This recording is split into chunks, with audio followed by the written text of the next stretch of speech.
एका केळीच्या घडामध्ये 1000 केळी लागलेलं घड कधी तुम्ही बघितलंय का? तर मी दाखवतो आता ते 1000 केळी असलेलं घड कशा प्रकारचं आहे. पुण्याच्या किसान प्रदर्शनामध्ये एका घरामध्ये 1000 पेक्षा जास्त केळ्या असलेला घड अक्षरशः धुमाकूळ घालतोय आपला.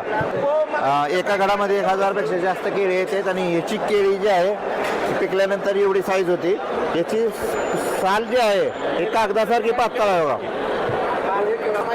आणि लागवड केल्यानंतर 14 महिन्यामध्ये हा घड पूर्ण तयार होतो. खाण्यासाठी साखरेपेक्षा जास्त गोड आहे. पाहून बघा, सांगा. साखरेपेक्षा गोड आहे, लावायला पाहिजे. घराची लांबी 3 फुटापासून 9 फुटापर्यंत होते. हे फुल चालू आहे, आणखीन 3 फूट वाढतंय. याला आडवे 30 केळं येतात आणि एका ह्याच्यामध्ये आता ह्याच्यामध्ये जवळपास 85 लाईन आहेत. त्याला पाणी 8 दिवसात एकदा लागते. ह्याचा आता 500 रुपयाला एक कंद आहे. आता हा जर कंद लावला ना तर 6-7 महिन्यामध्ये ह्याला खालनं 5-6 पिल्ली येतात. ती पिल्ली काढून लावली तरी चालते परत. म्हणजे आयुष्यात एकदा जरी घेतला तर ह्याच्यापासून अनेक कंद तयार होतात. एकदा घेतलं का लाईफ टाईम वापरता येते.